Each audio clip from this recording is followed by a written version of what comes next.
बनी थी सुर्खियां, जरूरत है उनको टटोलने की। जिनमें छिपे थे कई राज, जरूरत है उनको खोलने की।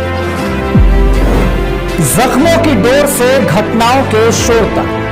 किसी को अपनों की तलाश, अब होगा राज का पर्दाफाश। क्योंकि हम लेंगे खबरों की खबर। हाथरस की जो घटना हुई उसका कहीं से कहीं तक सनातन से कोई संबंध नहीं। ऐसे लोगों से सावधान रहना चाहिए। और देखिए कि झूठ का, पाखंड का बोलबाला,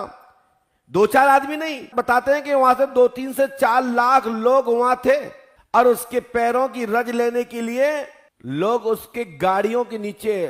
उसके पैरों की धूल उठाने के लिए चाहे ऊपर से कितने लोग निकल जाएं, अपनी प्राण की बलि दे दी। ऐसा कोई भी सच्चा साधु, सच्चा संत, योगी, गुरु, आचार्य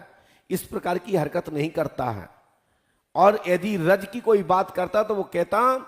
कि यज्ञ होगा, अनुष्ठान होगा, यज्ञ के बाद जो हवन कुंड की धूप होगी, विसर्जन होने के पश्चात आप लोग उस कुंड से आकर समय पाए वहां से रक्षा भभूति ले ले, यही परमात्मा की रज माने। ये नहीं होता कि पाखंड इतना कि वो चल रहा है और लाखों लोग गिर रहे हैं, उस पे लोग निकल गए, मर गए और बाबा ही भाग गया। अब तो वहां कहीं का भी कोई घटना हो, किसी भी जगह की घटना हो, हम तो करबद्ध निवेदन और प्रार्थना करते हैं कि हर जगह इस प्रकार के जहां दरबार लग रहे हों, इस प्रकार के लोगों को सत्संग आदि का ज्ञान कराया जा रहा हो, प्रकाश की बात करता हो, सनातन की बात करता हो, किसी प्रकार का मजमा लगाता हो, हर जगह का सर्वे होना चाहिए। वो दुनिया का कोई भी स्थान हो, किसी भी प्रदेश में हो, किसी भी जिले में हो, चाहे वो पंडोकर धाम हो, चाहे कोई भी जगह हो, शासन प्रशासन को जानकारी लेना चाहिए। यथावत सत्य क्या है, वहां की सत्यता से परिचय कराना चाहिए और वहां के नियमों को परिचय कराना चाहिए और वहां के शासन प्रशासन को सत्य को स्थापित करना चाहिए, असत्य को, आडंबर को भगा देना चाहिए, जिससे सनातन की हानि नहीं होगी, धर्म की हानि नहीं होगी, साधु संतों का नुकसान नहीं होगा, अच्छे सदपुरुषों की महत्ता बढ़ेगी और ज्ञान विज्ञान की पूजा होगी। यदि मैं गलत कह रहा हूं तो कोई भी महापुरुषों को बोल सकता है, मैं उसका जवाब जरूर दूंगा। हर व्यक्ति की जिम्मेदारी बनती है जहां भी जाएं आसपास की जानकारी जरूर लें, वहां का इतिहास पढ़ें, वहां की किताब है, वहां के लोग क्या कहते हैं, वहां की जनश्रुति क्या है, वहां के लोगों की क्या धारणा है, फिर उस पर समीक्षा करिए। पंडोकर सर का दरबार आप सबको यही कहता है कि सत्य को कभी छुपाया नहीं जा सकता और असत्य को सत्य के रूप में देखा नहीं जा सकता, एक दिन पोल खुलती जरूर है। बहुत सारे लोग पूरे दुनिया में आज पर्चा बनाने की होड़ आ गई है,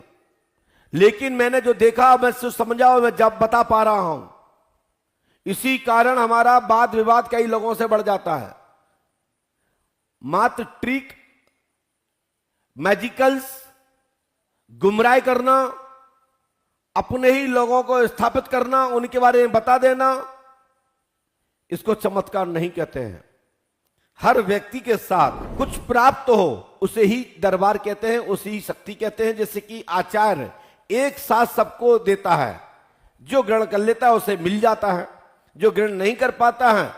जैसे विद्यालय में आपका टीचर, आपका गुरु पढ़ाता है, लेकिन जो विद्यार्थी पढ़ लेता है वो बन जाता है, जो नहीं पढ़ पाता है वो कुछ और बन जाता है। इसलिए यहां हर व्यक्ति को, एक एक व्यक्ति को पर्चा लिख के दिया जाता है और कहा जाता है लैमिनेशन करा के रखो। आज जो आप देख रहे हैं पूरी दुनिया में जगह जगह सनातन के नाम पर, चाहे कोई तो चोला पहन लेता है, जो देखे वो सनातनी बन जाता है, और जब उसकी जब पोल खुलती है तो पता लगता है कि वो किसी भी सनातन धर्म के किसी भी संस्था या किसी सदपुरुष, संत, योगी या गुरुकुल, किसी भी अखाड़े परिषद से उसका कोई लेना देना नहीं होता है और ना उसको ये पता होता है कि राम क्या है और कृष्ण क्या है।